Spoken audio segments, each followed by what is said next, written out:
Hello, Vincent Carroll speaking. Tutorial number 50, Irritable Bowel Syndrome. Irritable bowel syndrome is a fairly modern term from a Western medical point of view that came in after the fibre optics era started. The reason for that is, prior to fibre optics, if a person had irritable bowel, that is to say, a bowel that might be hyperactive or underactive or a mixture of both, then in those cases that could be defined as altered bowel habit in the absence of other reasons for a person's bowel habit changing, and that is cancer until proven otherwise. So therefore it was very necessary to take a detailed history and indeed do a laparotomy to open up to see was there any cancer present. Thankfully those days are gone now thanks to fibre optics, but the symptoms remain, and lots of people present with a variation of a sluggish bowel and a rapid bowel. A bowel might be predominantly sluggish or predominantly rapid, or a mixture of both equally. And that's generally referred to as irritable bowel syndrome, because when the bowel is inspected by fibre optics, nothing is found. There is the expectation that one would find a polyp, the expectation that one might even find a carcinoma, or diverticular disease, or anything to speed up or slow down the bowel, to make the bowel very sluggish or to make the bowel very rapid, or to have a combination of both.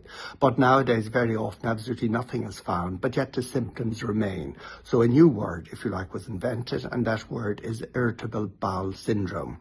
Irritable bowel syndrome, from an acupuncture medical point of view, makes a lot of sense. It coincides with the stagnation and freeing of qi in the lower jiao. The lower jiao is able to expand, obviously, the abdominal wall expands, and many people will speak about an uncomfortable feeling in their lower abdomen, in their pelvic area, a knowledge that it's there in an uncomfortable or unpleasant way, a bloated feeling, a sense of distension, and sometimes that can even influence the choice of clothing regarding elastic bands and all of that, because the abdomen can swell and expand in a very uncomfortable way, and then sometimes that completely disappears and the abdomen can be quite flat. And the reason, of course, for that is the stagnation of qi in the lower jiao and then the movement of qi in the lower jiao. But when qi stagnates in the lower jiao, it affects the three major systems present in the lower jiao: the digestive system, the urinary system, and the reproductive system. And if it's affecting the digestive system, it affects the peristaltic motion of the gut. The purpose of the large bowel is, of course, conservation of fluid. Stool entering the large bowel is very liquid. Stool leaving the large bowel, being expelled, is obviously recognizably a stool and is relatively solid. So because of that, the large bowel conserves fluid, and the transit time through the large bowel should be certainly less than 24 hours, and probably maybe 12 to 24 hours. That would be normal, certainly in societies that don't eat processed foods or have a heavy or a high meat content to the diet. The transit time, lots of fibre in the diet, the transit time is relatively fast through the diet, through the gut. But just supposing if the bowel stagnates simply because there's too much qi, the qi itself is stagnating in the pelvic area or in the lower jiao, then the peristaltic motion of the gut that advances the products of digestion onwards towards elimination slows down. And when it slows down, more fluid is resorbed out of the stool, making the stool more firm and more difficult to expel. So there's a vicious cycle at work here, and a person that sometimes can go days without evacuating a bowel motion. And the reason for that is the bowel motion becomes very dry and difficult to expel, and of course the peristaltic motion is interfered with because of the stagnation of qi in the lower jiao.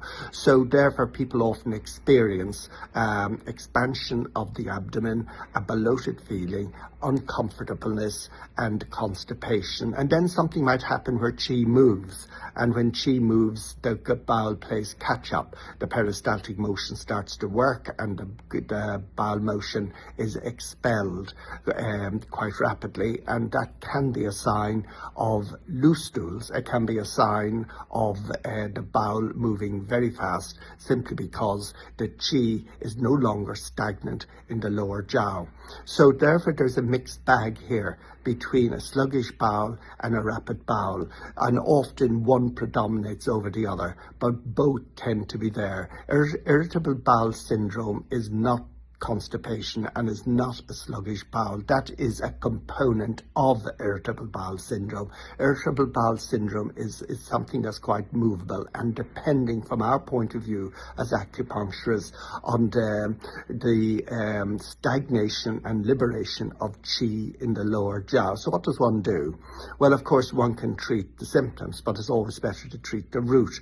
From a symptoms point of view, if somebody comes in with constipation, I'm inclined to needle along the stomach channel. I'm inclined to needle probably 27, 28, 29. There's 2 sung lateral to the midline and 1 sung lateral to the stomach points. There are what I call extra stomach points. It's a Japanese system of acupuncture where there is another channel 3 sung lateral to the midline on the abdominal wall, but so I will use words like extra 27, extra 28, extra 29, and I will needle there, and I will needle relatively deeply, depending of course on the person's physique, and I will apply electroacupuncture because I find that helps stimulate the gut, stimulate the bowel, and make a bowel motion happen. Obviously, when I'm measuring out 2 sung lateral to the midline, I'm very conscious of the expansion of the abdomen, and very often it's more than that. As the abdomen expands, the stomach channel, I find, moves. You can't just say it is 2 sung if an abdomen is flat or if an abdomen is expanded. You have to take account of the local anatomy, and that's common sense. And when you needle in, apply electro.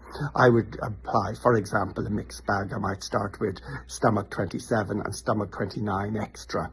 Then I might do maybe stomach 27 extra and stomach 29. So put the crocodiles of the electro machine back and forth to create stimulation there. If the person, of course, has loose stools, consider doing stomach 25 bilaterally to put brakes on the gut and to allow resorption of fluid to occur and the stool to become a little more solid. And that you do that as well, by all means, but it's the root cause that really counts, and the root cause is a stagnation in the lower jiao, and inevitably that's liver qi stagnation. So if it's liver qi stagnation, liver 3, gallbladder 34, to move liver qi will be the most important points to do. Thank you.